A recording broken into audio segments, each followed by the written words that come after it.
The opinions and views expressed in Political Talk belong to its commentators and are not those of Nexstar Media Incorporated, this station, or their affiliates or employees. Welcome to another edition of Political Talk with Democratic commentator Dora Leland and Republican commentator Tom Santulli. Once again, these judges take action without giving me a hearing. Former New York City Mayor Rudy Giuliani has been suspended for practicing law in New York over bogus election fraud claims. Upon hearing the news of the decision, our political team weighed in. You know, that's unfortunate, but I kind of look at it this way. A court suspended his license to practice law.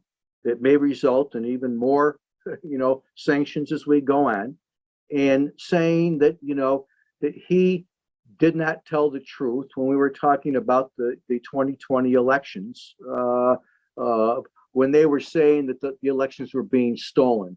I look at that and say, Zach, I don't know if he used inaccurate information, if he used flawed information, if he lied about it.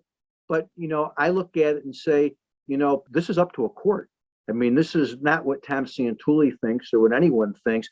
The court must have had a reason based on information that they have that he abused his power in this process. And now there's going to be a suspension of his license, and there's going to be an investigation, and he'll make his case with his lawyers. And you know what?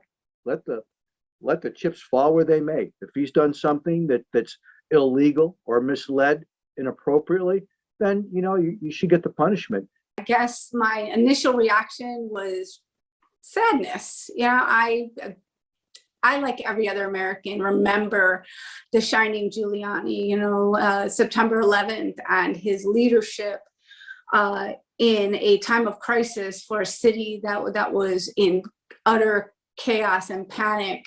And to watch a public servant, an icon, fall so far was sad.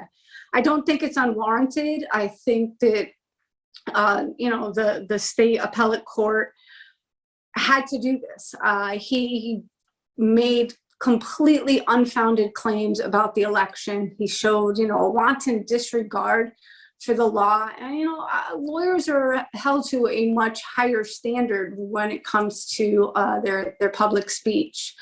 And so now his license is suspended. They're looking at permanent sanctions against him, possibly disbarring him.